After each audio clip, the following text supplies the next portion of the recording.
You're listening to Guitar Talk with Dave and Jon.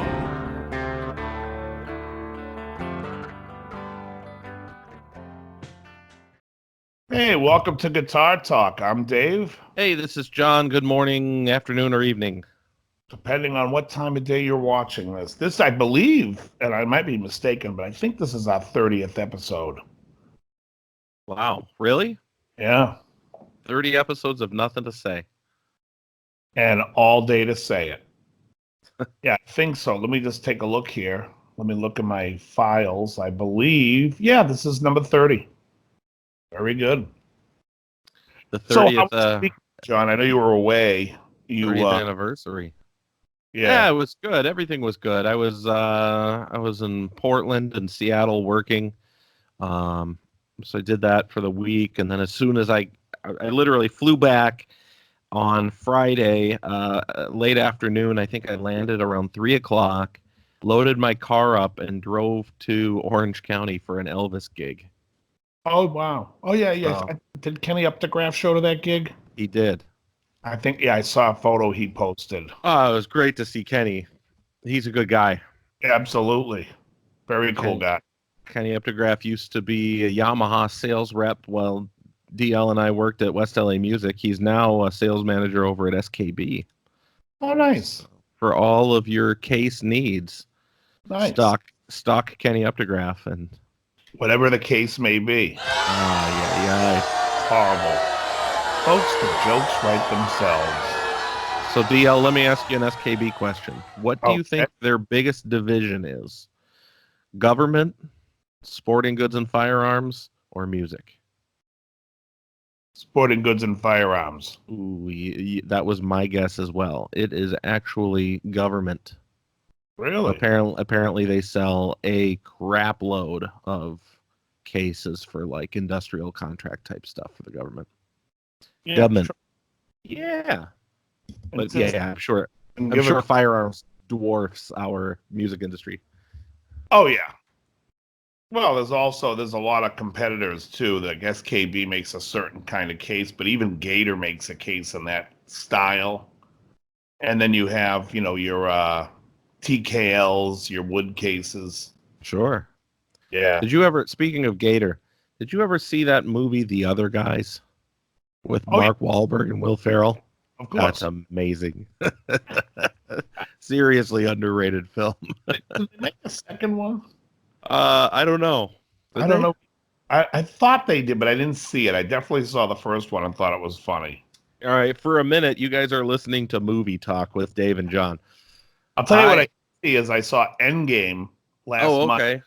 All right. Well, no spoilers on that. How was it though? It was entertaining. I mean, I'm going to give it an entertaining. It wasn't bad. I for 3 hours long, I was kind of like, I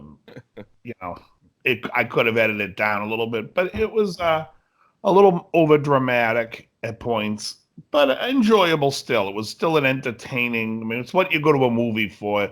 It's just entertainment. It was entertaining. So it was a job.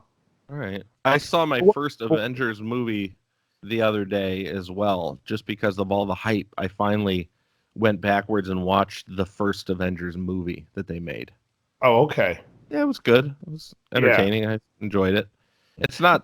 It doesn't draw you in the same way that a good movie does. It's a different sort of thing. It's an action film. It's The one before this, Infinity Wars, is the one that you have to see before you see Endgame. Right, I haven't seen that yet. Yeah, I'm trying to do it in chronological order here. It's unnecessary. Okay. The only chronological order you need is Infinity Wars, Endgame. There you go. Okay. Yeah. So have you ever seen John Wick? Everybody keeps telling me to watch John Wick, so I finally watched it. I've seen both. I love John Wick 2.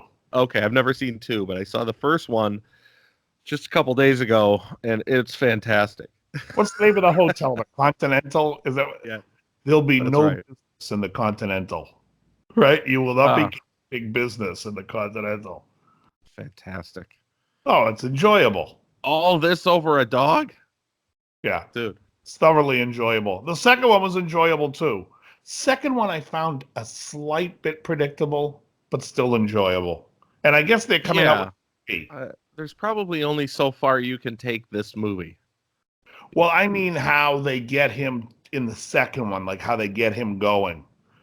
The first one, it's a little bit more organic, you know what I mean? Because you don't really know the backstory. But when the second one comes in, you're like, oh, yeah, this is going to be just like this, and this is going to happen. And it happens. And you're like, and it's early in the movie, and you're like, oh, that's weak. I'll have to see it anyways. Yo, it's great. Any movie with Ted, I'm in. It's still a great movie. Yeah. So yeah, I mean, after working in the Northwest for the week, I did the Elvis gig. Watched some cool movies. Bought a new amplifier. Whoa. What? I'm not supposed to blow over that? You gloss right over that? Right, exactly. You're eating over it. Something more important than buying that amplifier. I had In and Out for the first time in a very long time the other day. Ooh, and what did you get it In and Out? A 3x3 with onions and nothing else. Ooh, no cheese. Look at you. No. 3x3 is 3x3. 3 meats, 3 cheese. My bad. Oh no! How can you have a burger without cheese? My favorite at In and Out was a 4x1. 4 meats, 1 cheese. Otherwise, to me, it's just too cheesy. Trying to figure out if that's a joke. No. See, I can do the cheeses, and it's so melty and delicious it replaces the sauce. Then you don't have to get the sauce. Folks, somebody break out the dictionary. Is there a word melty? Well, delicious I can agree with, but melty? Melty is a word. It's been around since the Roman times. Let's see. Oh, so amplifier. Oh yeah. What was it? Nothing special. Just wanted to get something cheap, So let me preface this by saying I've been watching a whole bunch of Uncle Doug's videos. Oh, he's phenomenal. Literally. Have you seen the Uncle Doug on the tubes where he goes into the explanation of every tube? Oh, it's unbelievable. Yeah, it's absolutely unbelievable. I've been watching everything. I spent the entire week in the car. Every time I was going between from dealer to dealer, I've got Uncle Doug videos playing and I'm just listening to it the whole time. Thoroughly enjoyable. Oh, and he's got Rusty, the dog. Rusty, you gonna help today? It's so ridiculous. The guy's phenomenal. He must have been a teacher. He must have been. I don't know what his background is, but he's a phenomenal teacher. So, anyways, for those of you who don't know, Uncle Doug runs a YouTube series where he's got hundreds. I think he's got 200 videos, all about tube amplifiers and their inner workings. And there's probably 100 of these videos are legitimate explanations on. One video will be capacitors, one will be phase inverters, one will be tubes, one will be power supplies, and they're in depth and detailed and yet easy to understand. And then he's got a whole bunch of videos about fixing gear and whatever. Anyways, I have, as many of you may know, Dave probably knows, I have for a long time always been intrigued by the workings of a tube amplifier. So I decided I was going to buy something so that I could, for lack of a better term, screw with it. Start learning how to tweak. And I'm not talking about methamphetamines. I believe the word would be tinkering. Ooh. Become a tinkerer. Yes. So, I'm going to share a photo with you. Can you drop a photo in so these guys can see what I'm working with here? Absolutely. All right. So I'm going to share a photo with you guys, and it's going to be right down there, I think. Maybe a photo of the guts of this amplifier. And, let me show you what it is here. It's not that heavy. Oh, God. My hernia. I don't have a hernia, folks. The logo has been knocked off the front, so you don't see it. But here's the reveal. Can you hold it? Oh, there we go. Oh. Does anybody know what this is? So it's a Dr. Z Maz clone. It's not a clone. Sorry, it's not a clone. The logo just fell off. It's a Dr. Z Mass 38. All right. And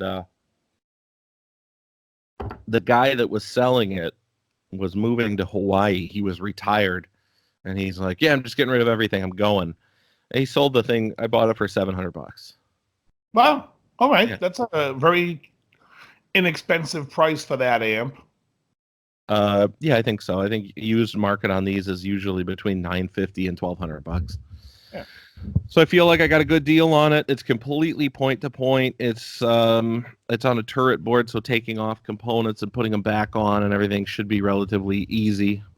My wife has suggested that I will have this thing not working within 6 hours of opening it up. So thanks a lot for the faith. Kill you. No, I'm just kidding. So yeah, Mass 38. This is the second time I've owned one of these. I've owned many Dr. Z's, but this is the second time I've had one of these. So I'm excited. Get a little work done. And it's a 38 watt? The loudest 38 watts you've ever heard in your life. Yeah, well, 40 watts is a loud amp. Jesus. This thing, so what sucks about this amp, the old one, they fixed it on the new one. There's a Mark II that's out. The old one has a master volume control that is pre-phase inverter. And Right. I want to change that. I want to make it a post-phase inverter, which is what they do on the new ones. So that's one of the mods I want to do. It's also a very, very bright amp. So depending on whether that tames some of the highs when I move the master volume, we'll see. But I might want to change the sweep. What do they call it? The sweep resistor. Yeah, it's in the tone stack. Get a little bit, shift it down a little bit. And then the other thing I got to figure out if I can do is the first two gain stages. Which would be both sides of V1. They are wired in parallel, which is something that they used to do to get more gain and more headroom, but not more distortion. So the distinction between gain and distortion being important there. Whereas amps like Marshall JCM 800s and whatnot, the first two gain stages are cascaded, giving you that dirtier, grittier sound. What I kind of want to do is cascade them instead of having them wired in parallel. So I got to figure that out. But that's why I bought this thing. I'm going to screw around with it and see if I can turn it into a different thing. Cascading is meaning what? They'd be in series? They'd be one after the other? Right. All right. Because in parallel, the way that it's wired up right now, it provides like a ton of voltage going out of it, but it's all like clean headroom. Yeah. And so folks who are really high volume clean. That's it. Those who are thinking about looking up the Uncle Doug stuff, I highly recommend first starting with the whole how tubes work. It's a great one. And then agree. And how an amplifier works. Totally agree. Those two videos are, and I would start with the tube, but those two videos really give you a general understanding of what is going on in an amplifier, which is it's an interesting, fun, and informative watch. Dude, really... his explanation on how a tetrode works, on how, I'm sorry, not a tetrode, a triode, like a 12AX7, which is a dual triode. His explanation was so good that I understand it. Right. And I'm not very bright. So yeah, folks, I would definitely check it out. Just all of a sudden, I know where the guitar signal goes now. I didn't know that the guitar signal went into the grid. Yeah. I had no idea. I've heard of the grid. I've heard of the cathode. I understand that there's a plate in there as well, but I didn't know how they worked, and now it's clear as day. Except when Robert Davi says, lose the grid or lose your job. I know. It's Die Hard. Lose the grid or lose your job? What Die Hard? When they need to shut off the grid that the building is on, and the guy goes, I shut this grid off. I'm shutting off all these. And then Davi goes, lose the grid or lose your job. Was he one of the FBI agents? Exactly. Okay, yeah. No. What? Talk about an absolutely random pull from that movie. As soon as you say grid, I'm like, lose the grid, lose your job. I love that reference because it's an interaction between two characters in the movie who are completely not major characters at all. Sure. And I think, wasn't it Lenny Clark that played the electrician guy? And then he's like, hey, I got a shot. He's like, yells down. No one knows that. Right. Even the director doesn't know that. I can't even remember who directed the movie. Clay. So you don't remember the director, but you remember Lenny Clark. Who the hell is Lenny Clark? Boston comedian. Oh. He had a TV show. He's in the movie, plays the fireman in Something About Mary. Do you remember when Franks and Beans, sure. Steve Sweeney, the cop, is like, hey, Lenny, get a look at what Numbnuts did. And he's the fireman that comes over. That's Lenny Clark. Okay, that's funny.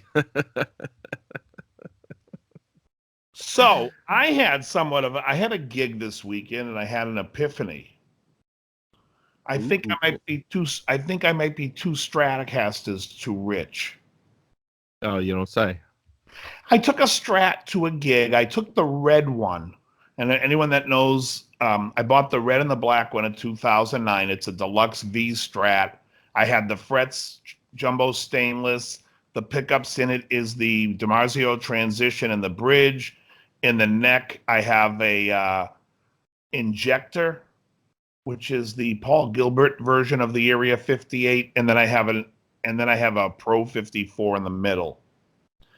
And I'm just playing this guitar, and I'm like, you know what? My Warmouth necks have a much harder V and are much wider at the nut, and there's something about the way that those necks are with the flatter radius where I'm like, why did I bring this guitar out? Like, why do I have this? I don't know if I would ever want to play it again, even though it's a beautiful guitar and it plays great. I'm like, this thing is now just going to sit in the case, and I'll noodle on it sometime. But so it might be going up on the marketplace and on Craigslist. And then I was thinking about it. I'm like, I probably have another one, not the black one, but the honey blonde that I could do without either. Unless I change the necks to a wider nut, flatter radius. Didn't those guitars in the deluxe series pre-2010 come with a compound radius as well, though? No, compound radius started in 2010. Oh, okay. Mine's a 2009. It has the 9.5 inch. Exactly. Got it. Yeah. Yeah. Okay. Why I got it so cheap was because when Dodona, I think it was Dodona who called me. It was Dodona or Senior. I can't remember who was the rep at the time. I think it might have been Mike. I think it was still Mike. I do too. And he called me up and he was like, I go, why are these so low? And he's like, oh, they're coming out with a new one next month. And I'm like, I'll take two for myself. And so I got, but they're great playing guitars, and I'm going to wrestle with it, but I honestly don't know how often I would be playing it. How many Strats are you sitting on? I have 3 Fenders. I still have my Gary Kramer. I have my 17th Street. What's that, 5? Mm-hmm. I have my Warmouth white one and my Warmouth yellow one. Mm-hmm. 7. What about the black Warmouth one? Oh, 8. All right, so you've got 8 Strats. That's a lot of guitars. And 2 of them, I think 2 of them I can thin out without. Let me ask you this: without missing it. Do the majority of them have the same pickups in them? 2 that I want to let go of do not. Right. Okay, but the rest do. The rest are they?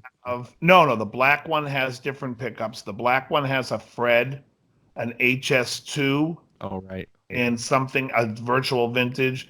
The 17th Street has a humbucker in the bridge, right? Has a Fred in the bridge, and then a 58 and a 61. 61 being in the middle. And then everything else has the 58, 58, 54. You have any of them tuned differently, or are they all in E?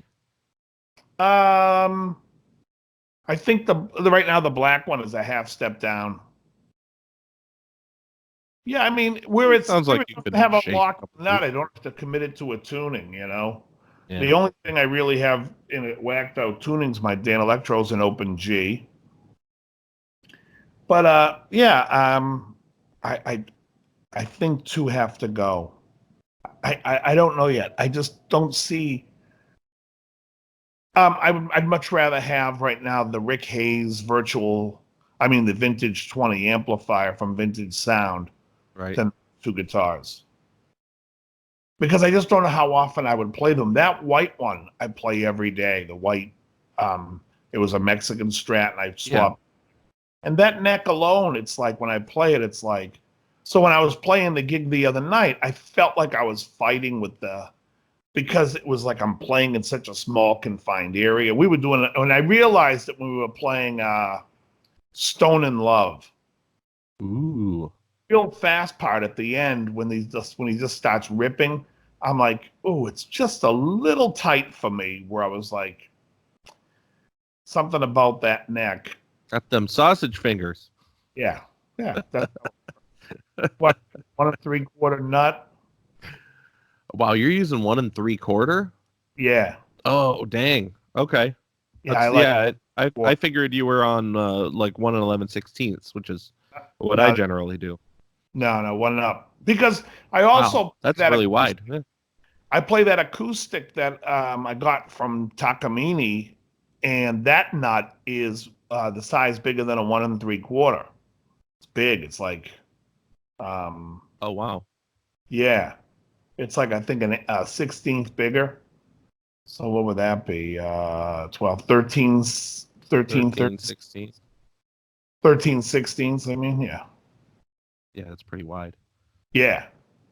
So so I got used to and my old Kramer Beretta that I played with in the Big Angry, the white one with the green Fred, that had a 1 3/4. So I got used to 1 3/4. That's like my comfort of just feels right in my hand. It's got to make it hard knowing that you can't ever buy an electric guitar off of a wall and have that. I've been saying that forever. Yeah, you'll never be able to. I can't. It's like, yeah. Well, thank God for Warmouth. They are, they're making such a good product. But hey, let me ask you a question. ITNL is 1 3/4 too. Let me ask you a question. Go ahead. What's the deal with Michael Schenker? What do you mean? I just, I pop on Facebook, all my guitar nerd friends and everything. I see this stuff all the time about Michael Schenker shaping the future of rock and roll with his electric guitar and yada, yada, yada, and how important he is. Do you agree with that? No. So here's my thought about Michael Schenker, and this is funny. So for years, I loved him as a kid growing up. In fact, I remember I used to come home from school and play the guitar to Rock My Nights Away and would jam the solo, and I would play to the MSG album. And then when I started hearing people comparing him to Uli, I was like, are you guys out of your effing minds? Like, he's not that great of a player. And I never was a big fan of UFO. And then last year, I went and I was in the gym and I'm listening to this stuff and I am getting reacquainted with it. And I'm like, and I'm hearing a bunch of licks that I play in his playing. And that's where I stole that from. And then I realized he probably had a bigger influence on me than I thought. At the end of the day, does that mean he influenced guys who didn't listen to him? Because when I was a kid, I feel like I kind of was just at the bottom of missing him. And if it wasn't for me playing with older guys when I first started playing guitar, there were these guys who was my buddy had a brother who was 6 years older than us. And one of his friends is the one that said to me, pick up UFO Obsession and Michael Schenker MSG. So I bought records. I love both records. In fact, I don't really care for much other UFO, but I do like all the Gary Bard and Michael Schenker group stuff. I just don't know if it had a huge impact on the world, but it definitely did on players, a lot of metal guys from the whole 80s scene. Right. So what was he bringing to the table that wasn't already there? Because I listened to some of it and I hear it's a very familiar stuff just from the standpoint that, like you said, probably a lot of guitar players after that were influenced by him. So I'm used to hearing all these, pentatonic style licks and, the way that they play them. I hear a lot of that in his playing. I just guess I never realized he was maybe like one of the people that put him on the map. Because I hear a lot of pentatonic licks from like everybody from the 70s. Yeah, but he also played this. He wasn't just pentatonic, but he also had some other stuff that he was throwing in. So he was kind of like that mix. And I thought he played really well. I thought he was great. It's funny. I find him to be a bigger influence on me than I give him credit for, like, let's say a guy like Brian May, who reaches millions of people with like a solo like Killer Queen. But I think like Amden Reddy, I think he was like arena rock and roll guitar god of that era. I think Matthias was more important. In fact, I think the playing on the song Coming Home by the Scorpions off of Love at First Sting is more important in the scheme of players. But I also think that people should go back and listen to that Michael Schenker Group record and that UFO album Obsession, because I think there's some good music that shouldn't be missed. And what year's Obsession? 78. 78. Okay. It's the album right after Lights Out. Okay, got it. And Lights Out in London. Yeah. Not a fan of that. Okay, so 78 is that record. Yeah. And then I know he was a founding member of the Scorpions. Did he have any records with the Scorpions other than the one in 79? Oh yeah, the first album. The first album he was on. What's the first album called? Lonesome Crow. What year is that? 72 or 3. Okay, got it. I'll have to find that one. 73, because 74 is Fly to the Rainbow, and that's Uli's first record. And then Uli did Fly to the Rainbow, I think, in Trance in 76. 77 is Virgin Killer, and then Taken by Force, the Tokyo tapes. And then in 79, He's Gone, and Schenker's in there again. Mm-hmm. And what was the name of that album? Love Drive? Love Drive. Yeah. And then I think he's on a little bit of the album after Love Drive, if I'm not mistaken. Or the album after Love Drive is Blackout, isn't it? 1980? No. Animal Magnetism. Oh, okay. The Zoo. Okay. Blackout's 82. It is? Yeah. Oh, okay. Yeah. So Animal Magnetism has some Michael Schenker and Matthias. They had gotten Matthias during those years. I believe. I don't think that was Love. It might be Love Drive that he came in on. I can't.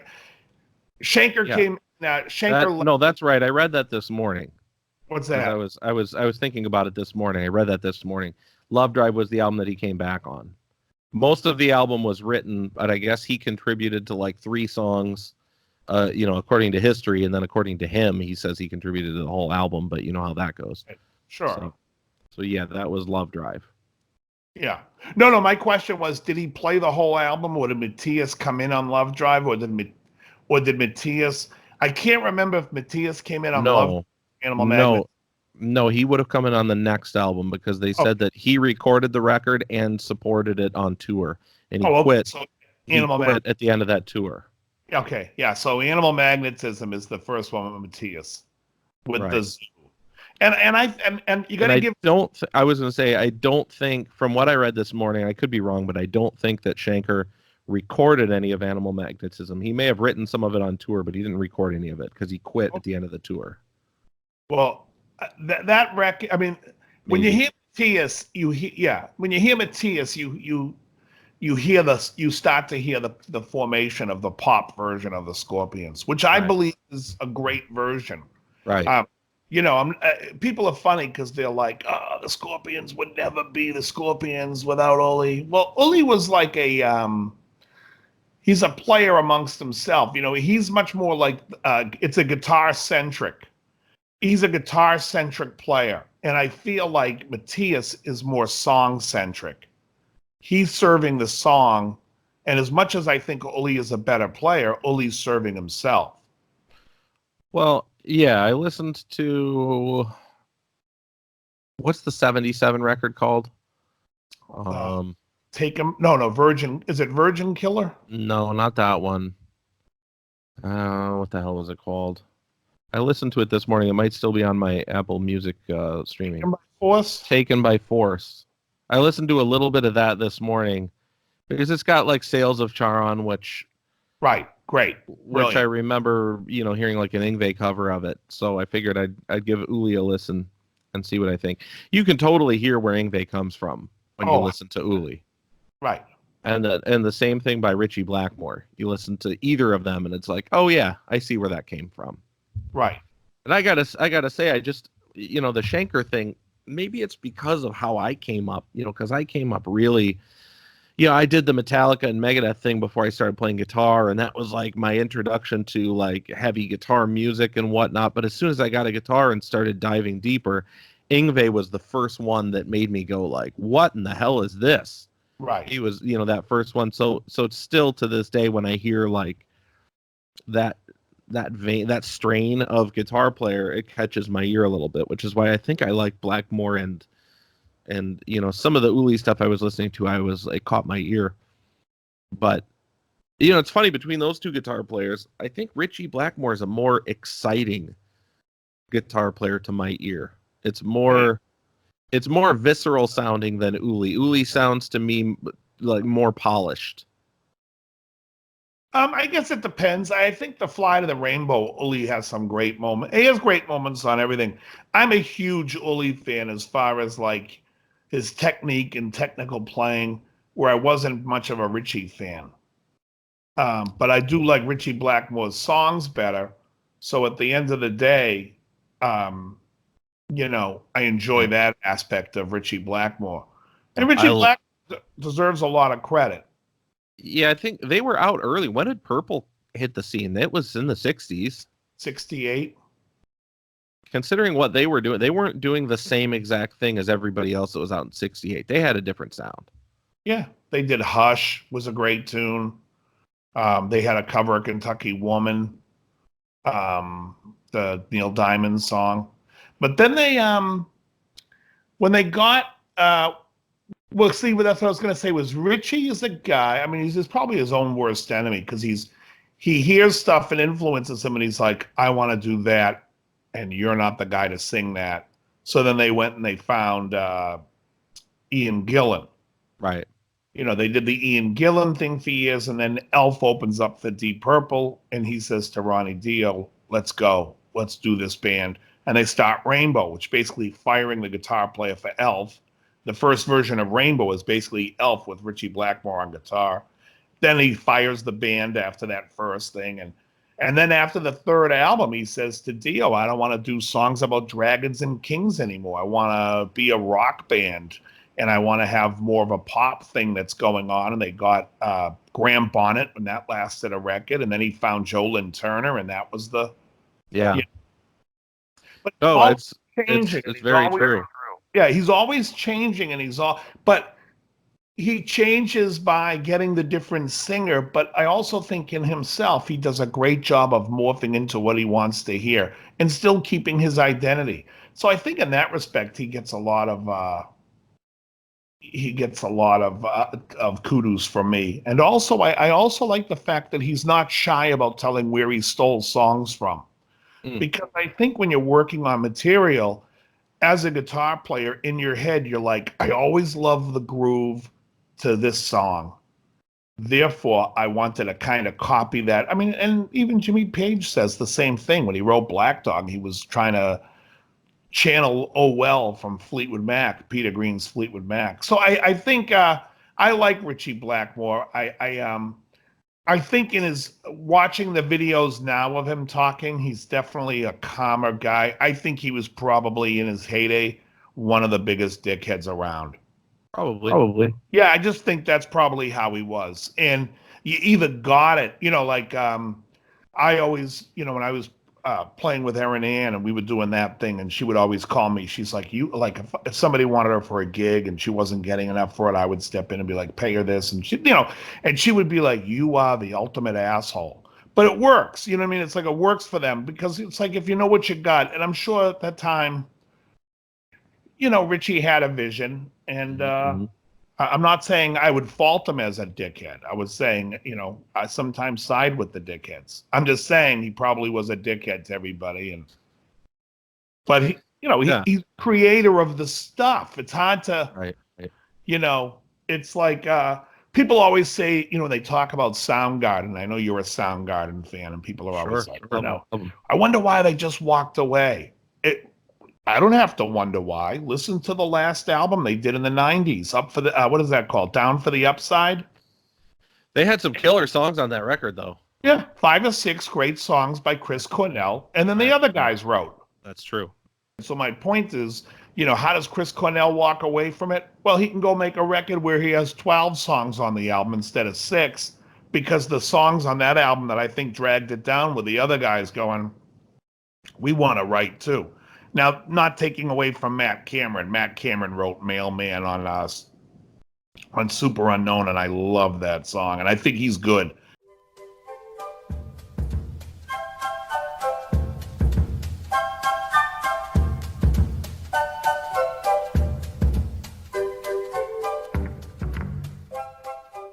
And the best thing to do with that is walk away and go do your own album. Yeah. Well, I mean, he went on and had a really successful career writing solo stuff, and then writing with what's his name, Tom Moreno from Rage Against the Machine. Oh, Morello, sorry. Yeah. Well, that's because they asked him into Audio Slave, and which I hated those records because it's like his voice was gone, and they have that ultra compressed. There's so much compression on his vocal and correction. I just hated it. Mm-hmm. But they still made money. Oh yeah. Oh no. I mean, he's he's doing what he loves, and that first solo album, when I heard "Prayer for the End of the World," saying a prayer for the end, I was like, oh wow. And I heard that song, I'm like, I can't wait to hear the whole album. The album was a dud. Oh wow. It really was a dud, but it had like 1 or 2 good songs, and that's too bad. But going back to your point about Michael Schenker, I think people should go back and revisit some of these old players, the Michael Schenkers in the world, and because Schenker's nobody's going and listening to "On and On" by Michael Schenker Group, but "On and On" is, for me, one of the most important songs in my growing up to playing along with. And in fact, if you listen to For Closure of a Dream, you can hear the "On and On" influence in that song. There's just so much stuff. And Obsession, my problem that I have with UFO is I hate the vocal melodies on, like, just even a song like Lights Out.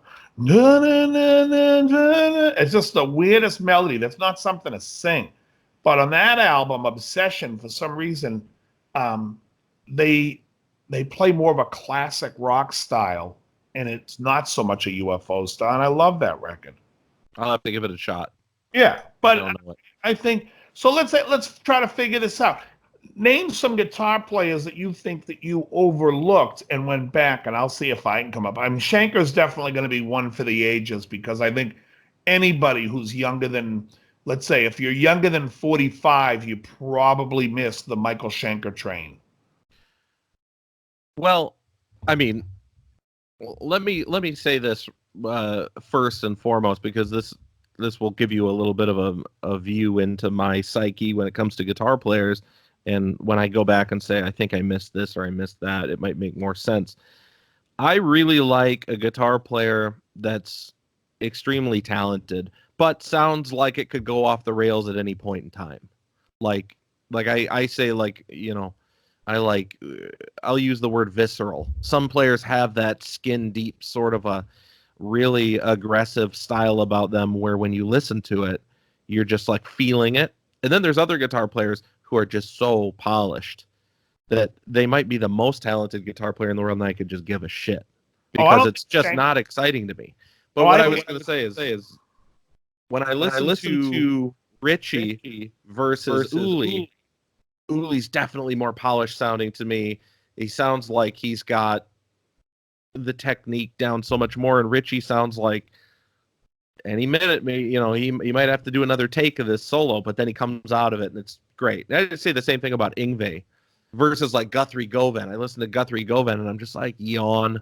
The guy's amazing, but he doesn't make a mistake ever.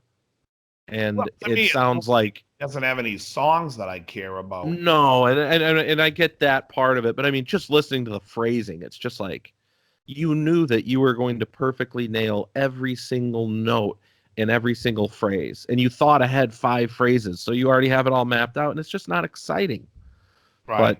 But I like somebody who's going off the rails. If you want to get someone that, to me, that you would find exciting, do a, like how you do your listen videos, and I want to talk about this as a great segue, by the way.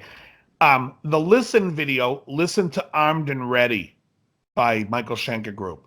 Okay. I love that solo, and it's like, you are not going to hear a more, here's a Gibson into a Marshall with no master volume decked, and the guitar player just going for it. And at any moment, it sounds like his strings are going to snap, or that the, he's like fighting for that sustain. Right. Love it. You'll love that solo. Okay. I'll have to check that out. Because a solo that I would say, like, when I listen to it and I go, damn. I listened to the solo from Kill the King the other day. And I was like, right on. That's the best Rainbow album. Dude. Of rock and roll. Yeah, it's phenomenal. So anyway. Although this derivative stuff, I will say this. One of my favorite songs as a kid was Lady of the Lake. As an adult, I hear it now, and I'm like, it's Led Zeppelin's The Wanton Song.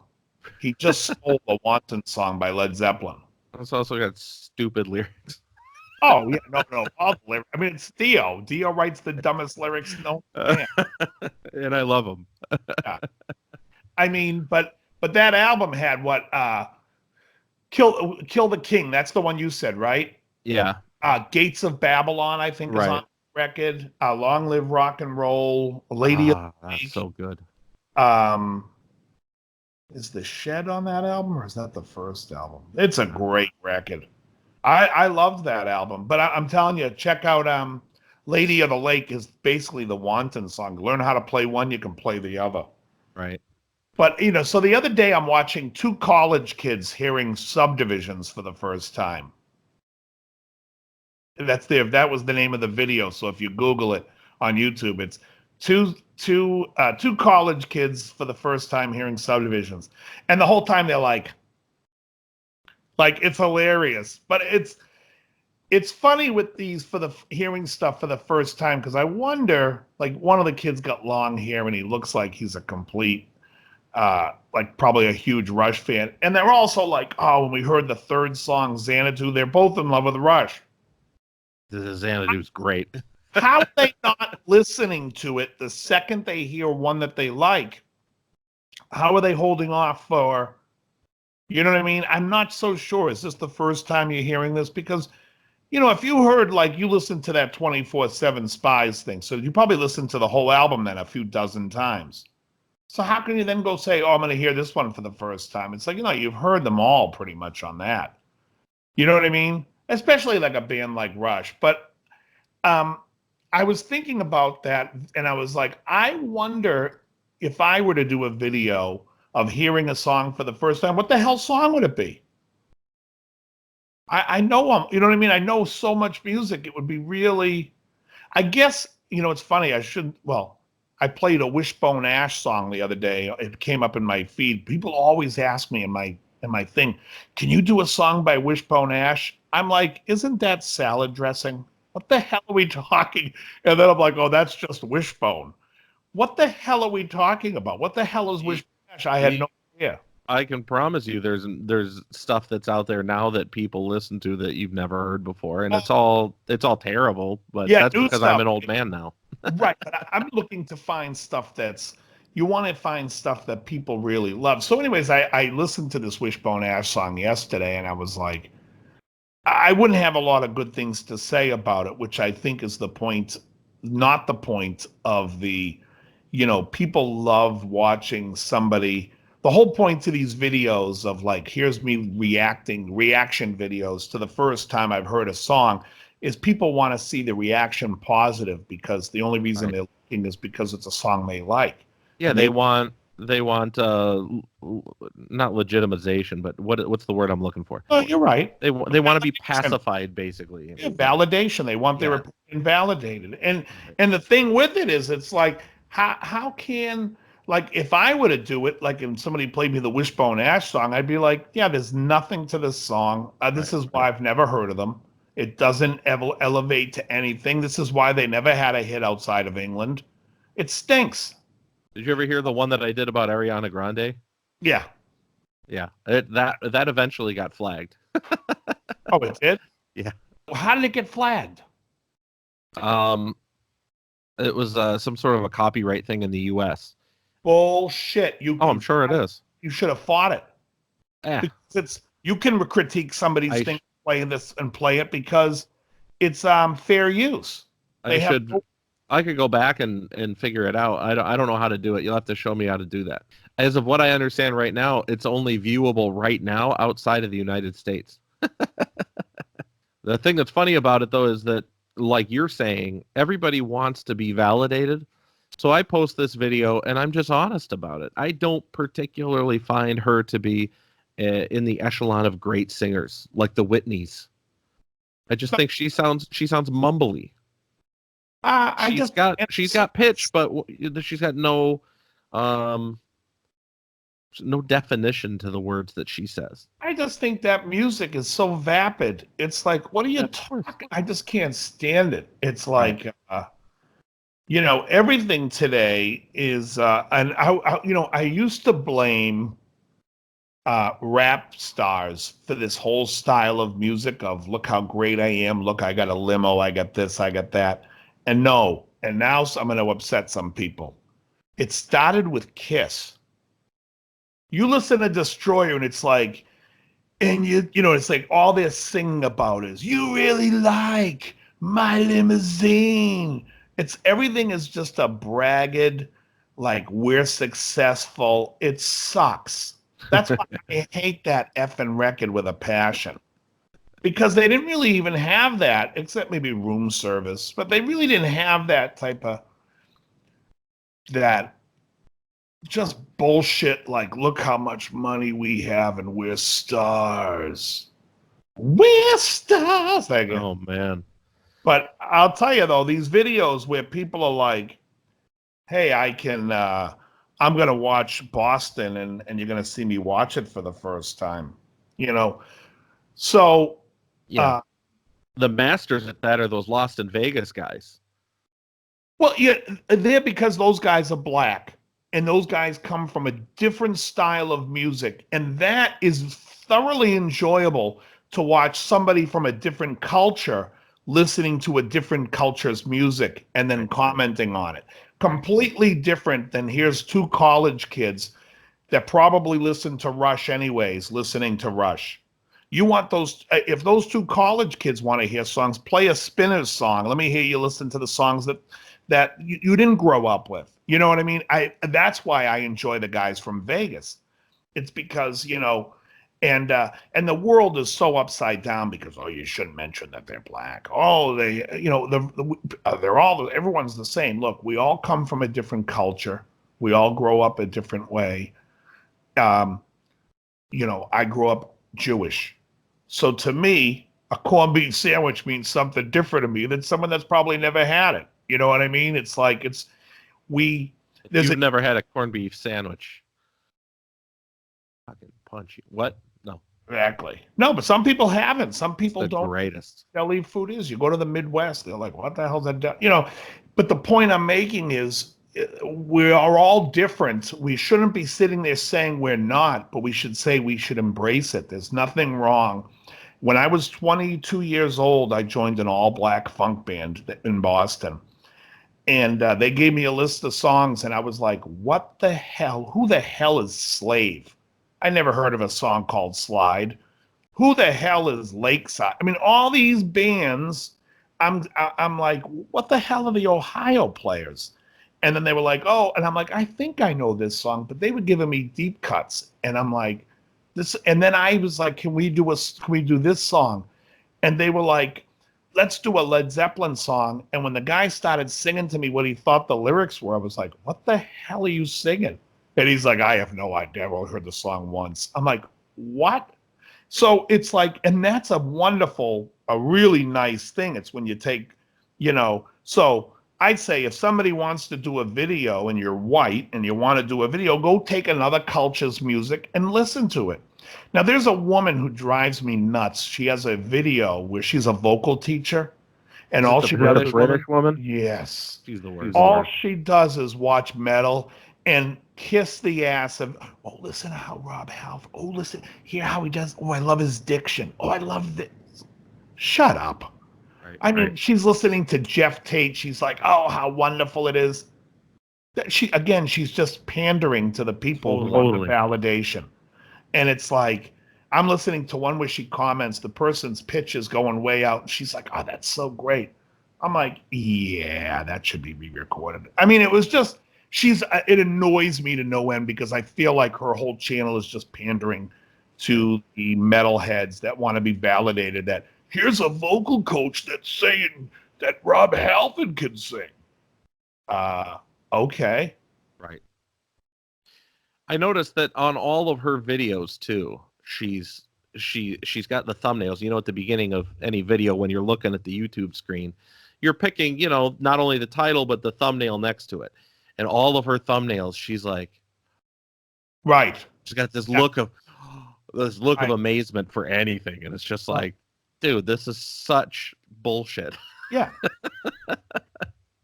Yeah.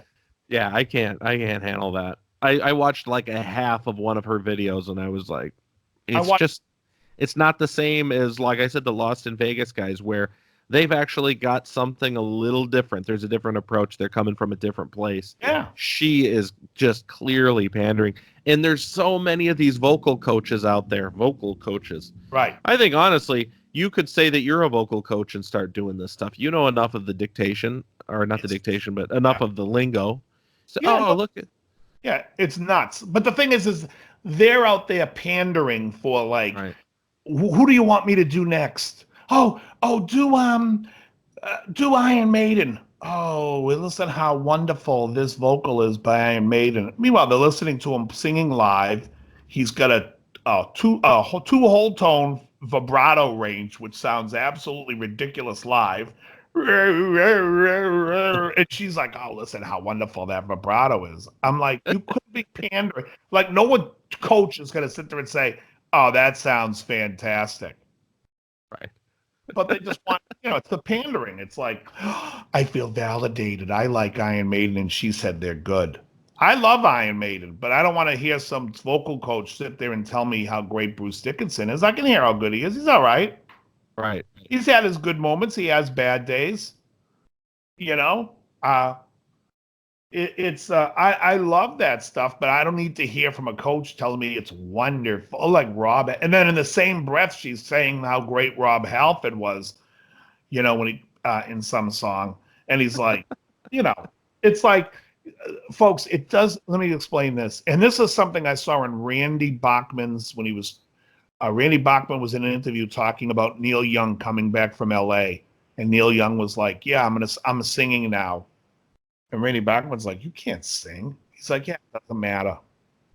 If you sing with conviction and people like your voice, you're a singer.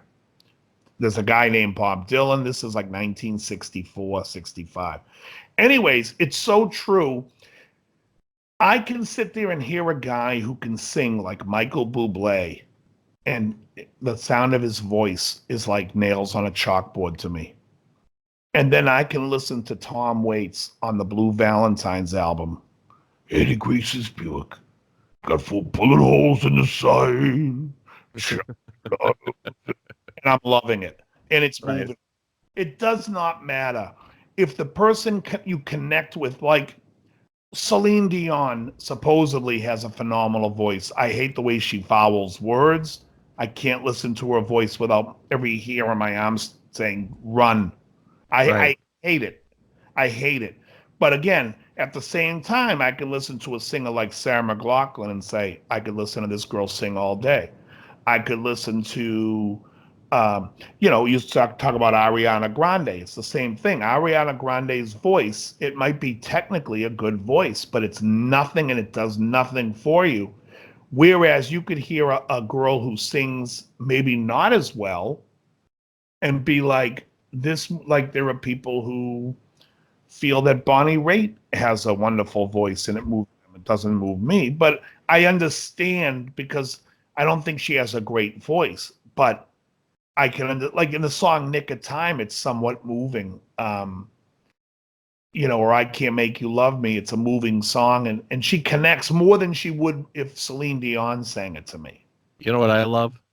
I love when Will Ferrell sings, "Let's give him something to talk about" in Step Brothers. That's the best. Oh, that's so funny. You have the voice of an angel. Genius. Oh, what you're saying right now is exactly the same thing as what I was saying about guitar players earlier. The more Yeah. polished playing doesn't do it for me. The more emotional playing does. Well, I would say the fact that it's polished or not polished to me isn't even a factor. For me, like I hear Uli, and Uli to me is an emotional player, and he can play his ass off, and I love that.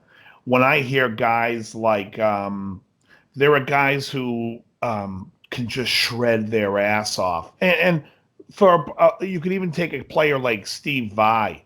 To me, Steve Vai, if I hooked up an EKG to his playing, it would be flatlining because it has no emotion to me. It just sounds canned. It's his tone to me isn't good. His pitch sometimes is all over the place, especially live. He doesn't move. Although maybe some of the earlier David Lee Roth stuff, the late Zappa stuff that he did, I somewhat enjoy, like Stevie Spanking and some stuff where he's a much more raw player, and Frank wouldn't give him the place to be the center stage. It works better. And also when you have to play for a much bigger celebrity, I want to say, it's not really the word I'm looking for, but somebody that's like a much more of the draw, you have to play to them. And Right. And that really is, and with that, because you play to them, you play to the song. And then somehow when these guitar players go solo, they stop playing to the song because it becomes about them. They feel like they've reached that, and that's wrong. I'll give you another guitar player though that I think you should check out is John Sykes. Yeah, I know John Sykes. The guitar solo on Thunder and Lightning by Thin Lizzy. I'm writing it down. He did all the Blue Murder and everything, right? Blue Murder was his band. They did 2 albums. He played on the he plays the solos on the Slide It In album, and on the Whitesnake album, not even all the solos. He's barely on the record. But on the Whitesnake album, just called Whitesnake, he plays guitar, except for the best solo on the record, which is Adrian Vandenberg playing the solo to Here I Go Again. All right. Because it's fired before the album was released. All right. Yeah, John Sykes can play. I know that. Great. What was I going to say? I had something I was going to say. It doesn't matter now. Yeah. Oh, going back to singers. Dude, I don't know why, but for whatever reason, this is embarrassing. This is a confession, everybody. Dude, the Rainbow song with Joe Lynn Turner's Street of Dreams. I love that song. Fantastic. Final. Dude, that guy's voice and the melodic choices in that song. Do you remember me? Oh my God. On the Street of Dreams. It's great. What about Cold? Remember Stone Cold? No, I can't say so. I don't think I've. That was the single before that one. On the album Bent Out of Shape. Okay, no, I don't know it. Stone Cold. Every night I get the same old dream. Yeah. And Yes, I do. yeah, you know Yes, I that's do. Stone Cold. I thought I knew you so well. That guy was a good vocalist. Oh, he's great. I think he's a woman now. Nah, it's just the wig. And the makeup. Yeah. And the 4-inch heeled knee-high boots. And the surgery making his penis a vagina. Right, exactly. No. No, that's the last time he's going to listen to this show. No. In fact, I haven't even seen I just know from some videos that I saw, I thought it looked like he was wearing a wig at one point.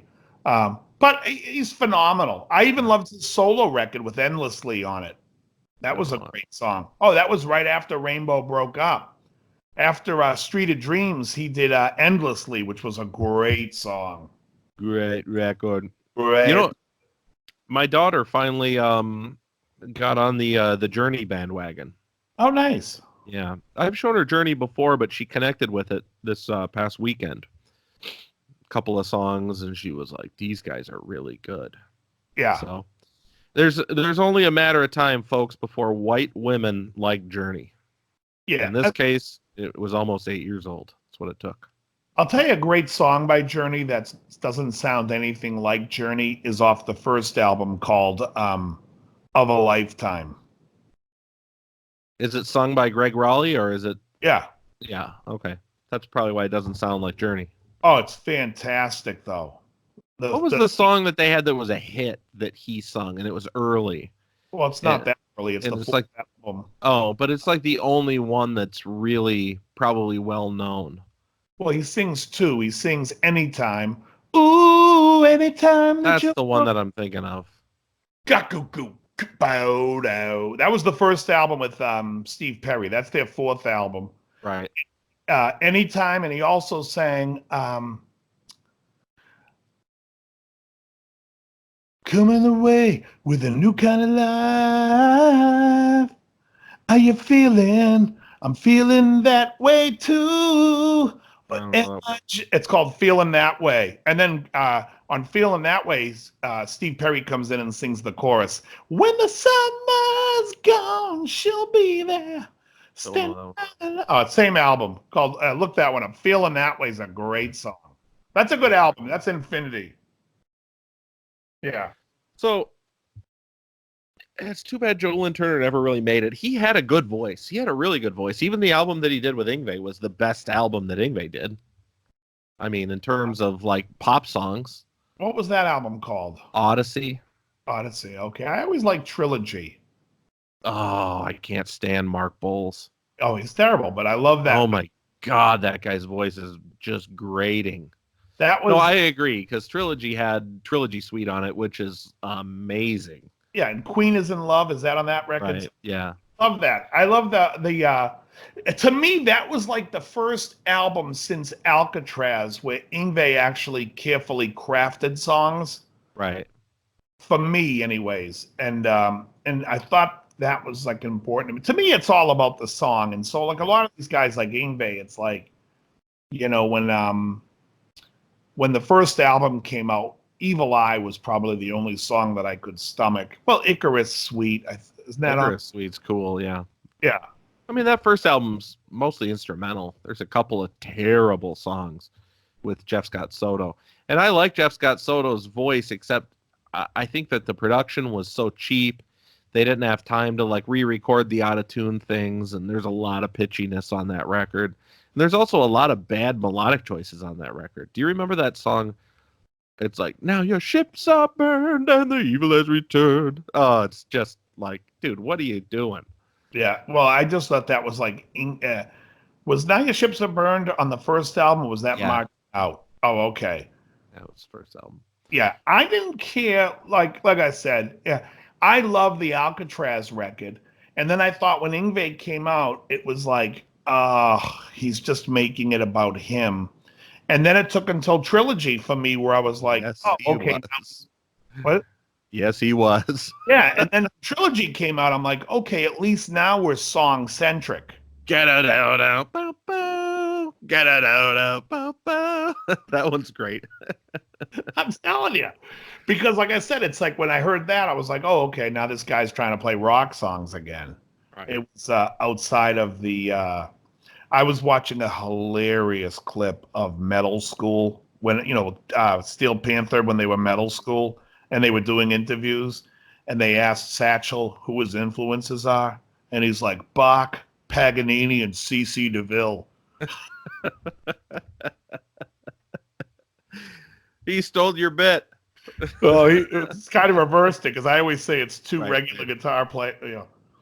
That's funny as hell.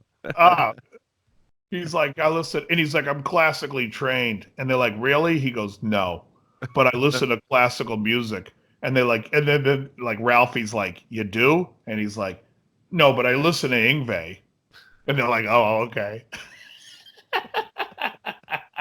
That's solid. Oh, it's hilarious. It's a real funny bit. It's a long video too. It's like it's called like the funny interview of Metal School. I'll have to check that out. Yeah, Oh, that's funny. That's right on point. yeah. What's the Spinal Tap bit? It's sort of a Mozart A sort mock. of Bach piece. It's a mock piece. Yeah. It's so stupid. Oh, all right. Well, we're coming up on time here, I think. This has been a fun episode. What do you guys think? Why don't you leave in the comments what you want us to talk about next? We're ready to pander to all of you folks out there. Right. Tell me what song you want me to go like this to. And love. And I'll do this. Yeah. We're gonna talk You about. probably don't ever want to see that again. We're gonna talk about. Yeah. No. I mean, honestly, I think like I said, I listened to a Wishbone Ash song for the first time, and I just didn't get it. And then and the other thing is like when these people do these reaction things. I'm hearing Boston Long Time, Foreplay Long Time for the first time. That's one of the ones the two college kids did.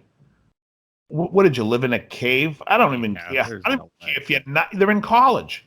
Because didn't Lost in Vegas did that song too? They all do it. It's like, people. It's the same people who are fanning these pages saying, "Do this one next." Yeah. Yeah, I don't know why people need like that validation. Why they need somebody to agree with them that a song that's been popular for 40 years, like it's like, oh, am I the only one that likes this? Like, come on, it's been popular for 40 freaking years. Yeah, the other thing is I wasn't buying when they did subdivisions because when the song was over, they were talking in depth about the lyrics and knowing exactly what the lyrics meant. And I'm like, on a first listen, you got all this out of this? Bullshit. I had to call horse shit on it. I'm like, he's like, well, it sounds like they're singing about being outcast and being, start talking about and it's just like, what are you talking about?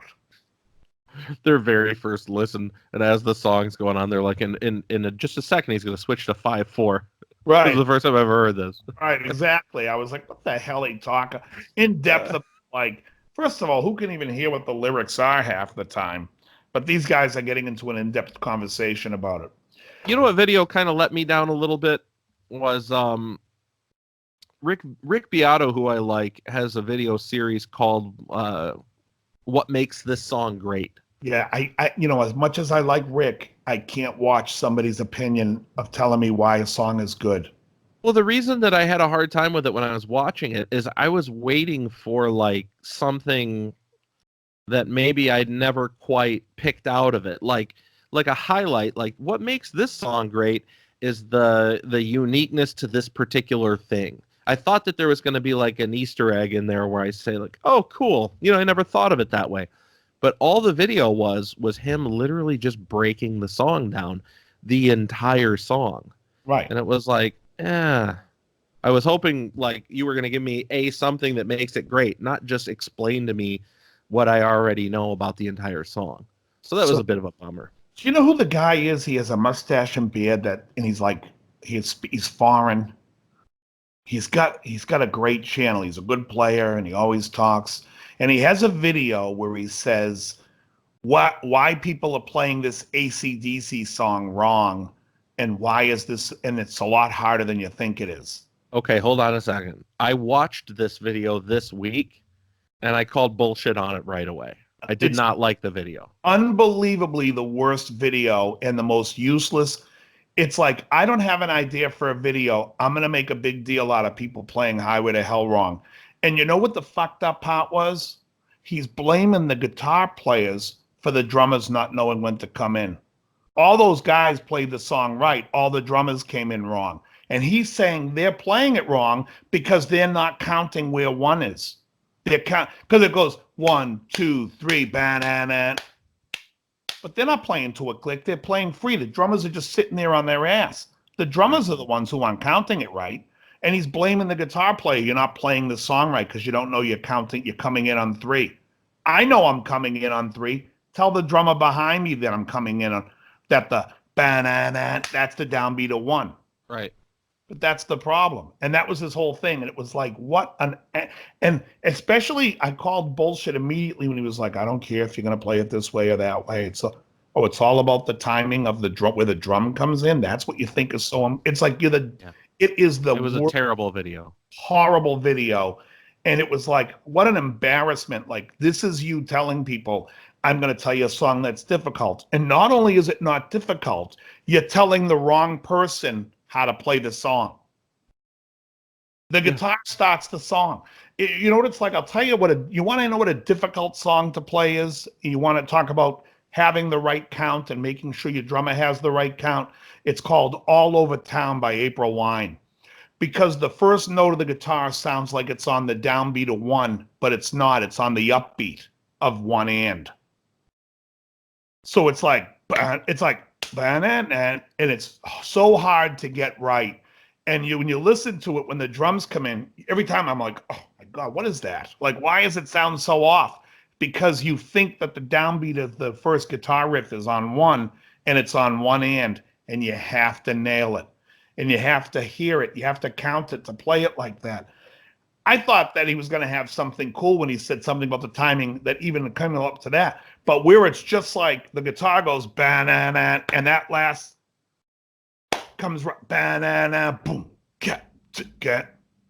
Right. That's the big thing of how this song is difficult. Yeah. How do you make a video where you say everybody plays it wrong? And then it's 3 high school. Right. I was going to say, I don't know if I've ever seen a cover band play it wrong. Never. Never. But if I sit there and I, just sit there and pounce on high school videos that people are posting and say, here's 3 high school videos, everybody's wrong. Okay. Thanks for telling me how to count. Right. I think that the guy had a concept in his head that was going to get him views. I think he said, I got to pick one of the most famous songs in the world, and I got to figure out a way to tell people they're doing it wrong so I get as many views as I can get. And I think he had the concept before he actually had any substance, because there is no substance. No, he damaged his channel, in my opinion, because if I see anything that he posts now, unless it's something that I'm just curious about, I will just think he's bloviating whatever topic he has. Right. This AC/DC song is harder than it is. Really, why is that? Because the count is actually 1, 2, 1, 2, 3, banana, boom. Oh, that was so difficult. Who the hell doesn't play it like that? I'm going to show you 3 examples. Here's a group of 7-year-olds. Oh, wonderful. This is from rock and roll school. That's what he said. It's a high school performance. Here's a kid playing Eruption before it, and then watch how he messes it up. Kid doesn't mess it up, his drummer does. Nobody knows how to count time in this band, including his drummer. But it's like, it's just the dumbest video. Yeah, we're probably giving this guy too much airtime. Yeah, I'm just saying. You know who's foreign and has a beard and a mustache who is freaking awesome? Who's that? Do you know that dude? His name is like Johannes, like Jornblum or something like that. He does all the, I don't remember his name. He does all the Marshall videos. Phenomenal. I love him. Oh, that guy's the best. I think it's Segborn, isn't it? Like Johannes Segborn or something. It might be. The guy's Hey, great. look at the Marshall 2203 with the Celestian greenback from 1970. We compare it to a Celestian greenback from today. Right. Guy's excellent. The guy's got like, all right, I've got a master volume. I was watching one. He's got a master volume on an old JMP. And he's like, we're going to listen to it in different positions. And you're looking at it like a decibel meter. He's got on these big old, like firearm ear protection things. And, he's like cranking it all the way up. The decibel meter is reading like 130 dB. He is, It's the best. But he goes to show you, too, it's all horseshit. Because every time he plays and compares it to another one, they all sound great. Right. Oh yeah, well, you know how people are. Everybody's like, "Oh, I think I could barely hear a little bit more treble in this one, therefore this one's better." Yeah. Doesn't matter. It's just I also touch more treble. I love that. This one has focused mids.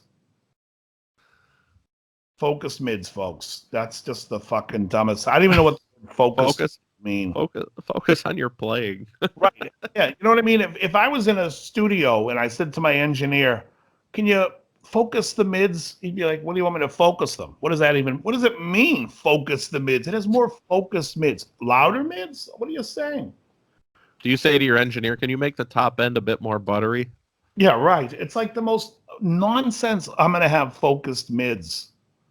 Oh, no, the only way to do that is you got to get the troglodyte guy down here and have him play one of those Carina wood guitars, because those have all focused mids. It's just the most nutty, but if you watch people's videos, and it's like people making decisions, they're like, "Oh, I like that pickup better than that pickup." When people like they comment on my page, "I wish you played the middle pickup." Yeah, keep wishing. What do I care what you want to hear? I'm playing it in context to how it sounds when I play it. I'm not going to sit there and play what the middle pickup sounds like and just pick it, because then you're not going to hear anything, and it doesn't matter. Whatever you buy, you're going to EQ I don't care what pickups you have in your amp in your guitar right now. When you go home and you sit there and you plug in, you're going to tweak the amp to make it sound good with those pickups. There's no magic thing where you're not going to have to do that. Some pickups are going to sound better than others. Is it worth the $150 to swap the pickups up? That's up to you. But if you're doing that, just, either some people do it all the time. And to me, it's like, just play. The more you play, the more you're happy with whatever the hell's in the thing. This is true. And speaking, this is very true. My pickup out of my lap steel this week. Yes, you are. Well, the only reason is because the lap steel squeals like a pig. It's like Deliverance on stage. Yeah. I just need something noiseless, so I'm putting a Pro 54 on the lap steel. But and I'll do a lap steel video again soon. I did a video on the Bass 6, and I was shocked to find how many people don't go back and watch my videos, because I do a Bass 6 video, I do a B-bender video, I do a lap steel video, but I'll have to do them all again just so the new people that get to the channel can watch it. How presumptuous of you. How dare they not watch my old videos?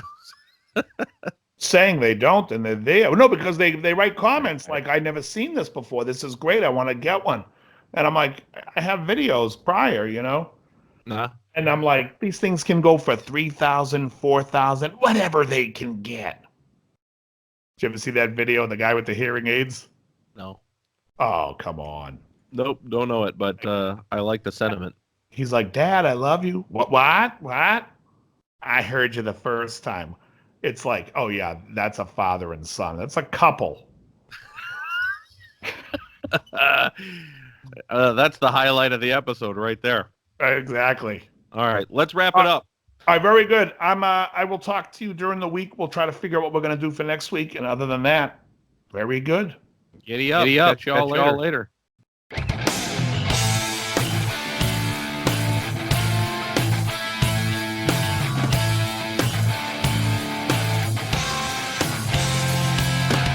You're listening to Guitar Talk with Dave and Jon.